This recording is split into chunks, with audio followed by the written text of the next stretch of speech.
Maxime Delan est avec nous. Monsieur Delan, bonjour. Salut, on va Benoît. faire une autre entrevue sur l'Iran dans un instant, le géopolitique et l'historique, la chronologie. C'est une vraie révolte. Là. Oui. Il y a des morts, il y a des... Vraiment, c'est... Puis je pense que c'est important qu'on ait une image claire de ce qui se passe. Entre-temps. Là, les cocktails Molotov se multiplient. Là. C'est insensé.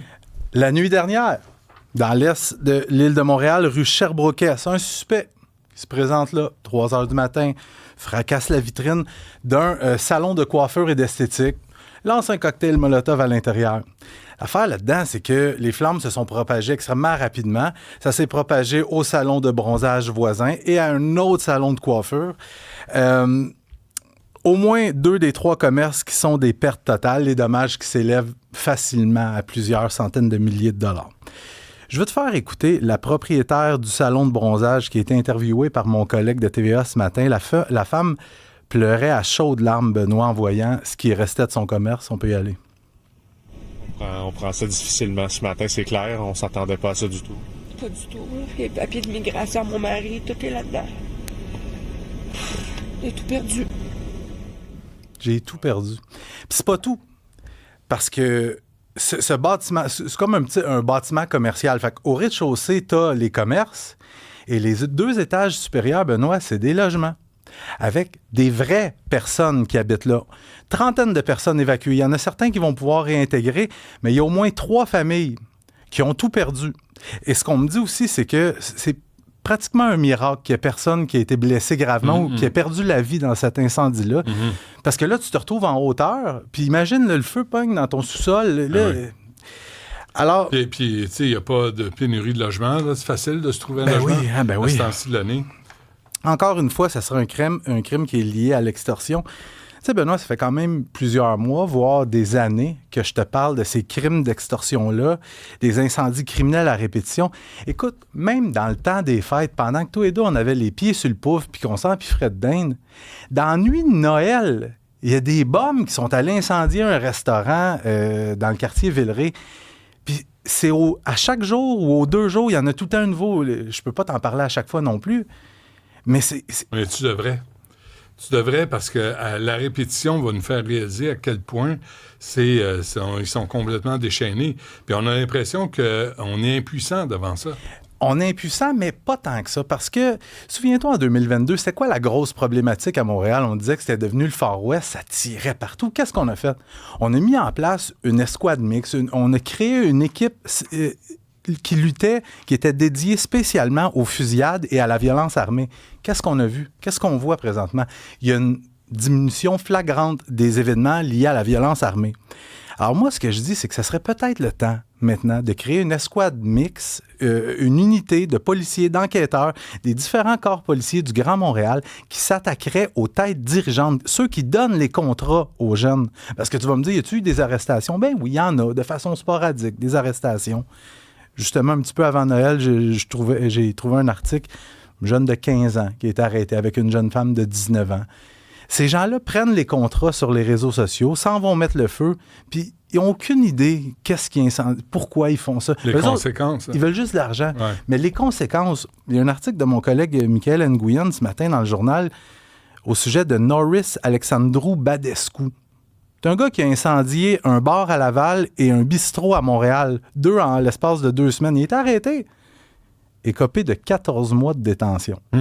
Et là... il va en faire combien? Il a été condamné l'été dernier et là, il veut déjà sortir. Ben oui. Bon, lui, on va l'expulser du pays, c'est ce qui est convenu.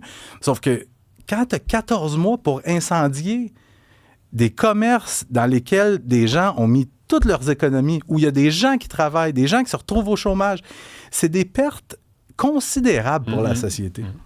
Bon, il y a un meurtrier trop dangereux pour sortir de prison. Ouais, ça fait tout juste 4 ans que Peter Philip Chaputowicz est emprisonné pour avoir tué un gars à coups de fourchette à barbecue en 2022 dans une chicane, dans un party. Mais il veut déjà être libéré pour aller en maison de transition. À l'époque, Chaputowicz avait été accusé de meurtre, mais finalement avait plaidé coupable à une accusation réduite d'homicide involontaire, finalement condamné en mai dernier à une peine de 67 mois d'emprisonnement. Mais en raison de sa détention préventive, il ne lui restait plus que 2 ans moins 1 jour à purger.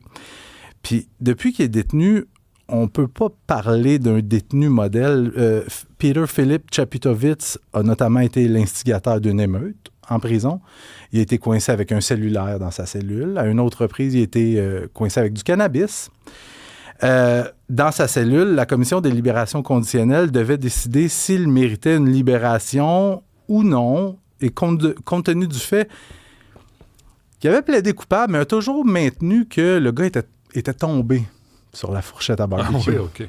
Fait que, la commission a pris tout ça en considération et on estime que le public, la protection du public ne serait pas assurée s'il se retrouvait en liberté. Puis il y a aussi le fait que Peter Philip Chaputovitz, Benoît, j'ai regardé ses antécédents criminels.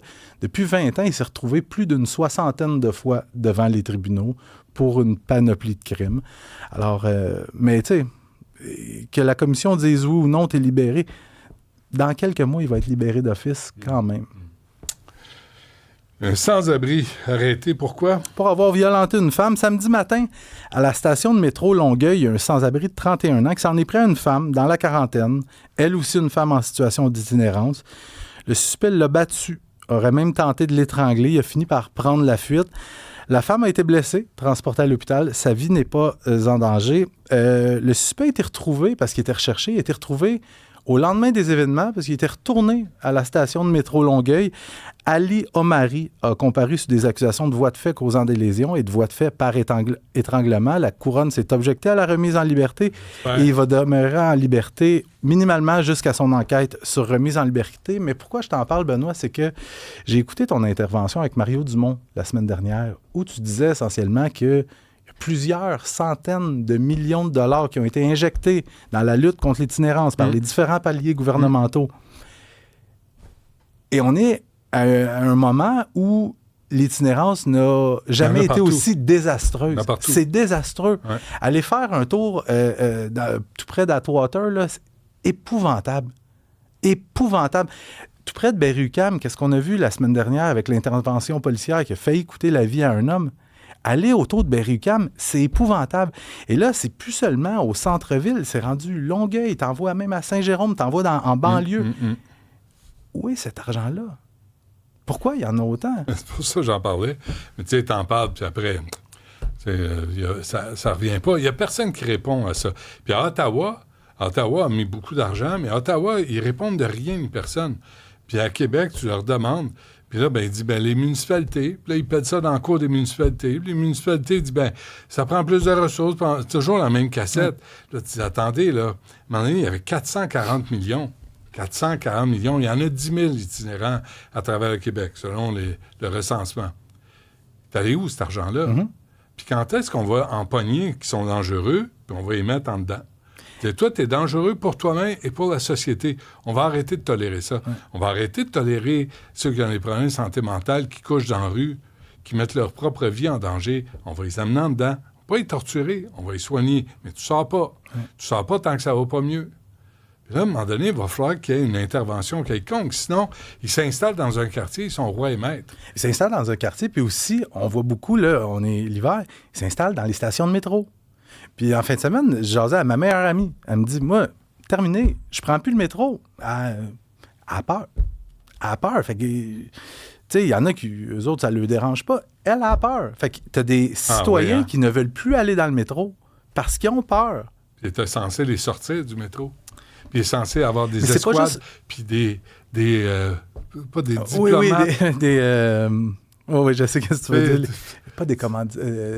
Des coins-coins, là, qui font rien. Ils ne peuvent pas intervenir, ils appellent la police. Ouais. Mais le temps qu'ils appellent la police... Des commissaires? Pas des commissaires, pas des diplomates. Mais le but, c'est pas de les sortir du métro à coups de pied dans le derrière, puis tiens, arrange-toi. C'est de prendre soin de ces gens-là. Sauf que ces gens-là, maintenant, se trouvent dans le métro, vont chier à terre, vont se piquer, vont prendre de la drogue, vont violenter du monde. Et là, c'est des citoyens qui veulent utiliser les transports en commun qui ne peuvent plus le faire parce qu'ils ont peur. Le personnel d'entretien. Personnel d'entretien. Se fait rire d'en face. Là, on a eu des témoignages. Les gars, les itinérants sont là, puis ils disent, tu vas le ramasser, toi? Puis ils chient à terre. Là, tu dis, attends une minute, là. Non, ça va faire.